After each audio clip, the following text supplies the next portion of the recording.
অনেক প্রতিষ্ঠায় বিনিময়ে আমরা এই নির্বাচন আমরা আদায় করেছি। আমাদের কিন্তু এই নির্বাচনকে দান করে নাই।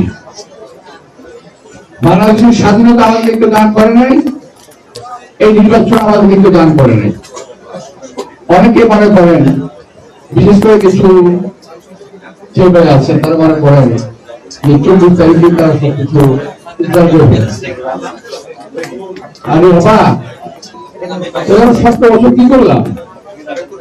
70 বছর দেশের মানুষ যে আমাদের 5000 কর্মী গুম হলো, 4000 শাহাদাত বরণ করলো, আমরা যে বছর পর যে থাকলাম, কি করেছি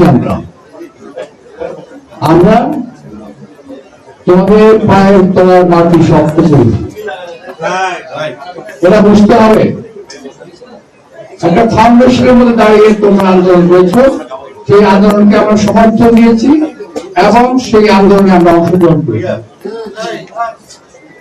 হাসিনা পালিয়ে যাওয়ার জন্য শুধুমাত্র তোমাদের কিন্তু এইটা ভাবা অত্যন্ত ভুল।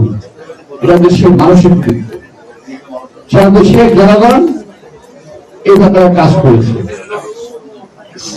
যাই হোক, হাসিনা পরবর্তী সময়কে আমরা যতটুকু ভালো থাকতে চেয়েছিলাম ততটুকু ভালো আমরা থাকতে পারি নাই, এটা আমাদের দুর্ভাগ্য। আমাদেরকে এখন ভালো থাকার জন্য আগামী নির্বাচনে ভোটে বিএনপিকে জয়যুক্ত করতে হবে। আমি বিএনপির একজন প্রতীকধারী একজন লোক, বিএনপির প্রতীক নিয়ে আপনাদের সামনে আসি। আমাকে যদি ভোট দেন, এটা বিএনপির সঙ্গে যুক্ত হবে। সুতরাং আমি আশা করব, শুধুমাত্র রাজনীতিতে সবচেয়ে সহজ ছিল, সবচেয়ে সহজ সমাবেশ, বক্তৃতা এবং মিছিল। যেটা কাজ, মূল কাজ ইলেকশনে ভোট জোগাড় করা, এটা কিন্তু একজন রাজনীতিবিদের সারা জীবনের সঞ্চয় থেকে আসে।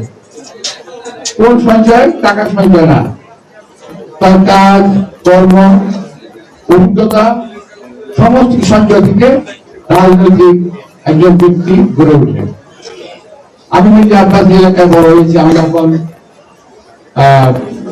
আমি যখন চলছিলাম তখন অনেক বক্তা বলতো, আমার সামনে বক্তা আমার সিনিয়র বক্তা বলতে হইতো, বলতেন এবার বক্তব্য রাখতেন আমাদের বর্ষীয় জননেতা একজন নাম বলতেন। আমার বয়স তখন 30 থেকে 35। এখন যখন আমি বক্তব্য করছি তখন অনেকে বলে বর্ষীয় নেতা, মানে আমার বয়স হয়েছে। এই বয়সটা অনেক অভিজ্ঞতা আছে। একটা মানুষ মনে করে বয়স হয়ে গেছে, ভুলে গেছে, আর কি আছে?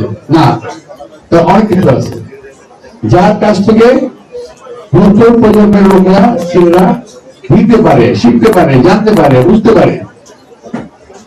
আমার অভিজ্ঞতা যদি আছে কাজে না লাগে, আমাদের মতো বয়সের ব্যক্তিগত অভিজ্ঞতা কাজে না লাগে, বিজ্ঞান লাগাই, আমার ছেলে যদি আমার অভিজ্ঞতা কাজে না লাগে, সে জীবন কিছু করতে পারবে না।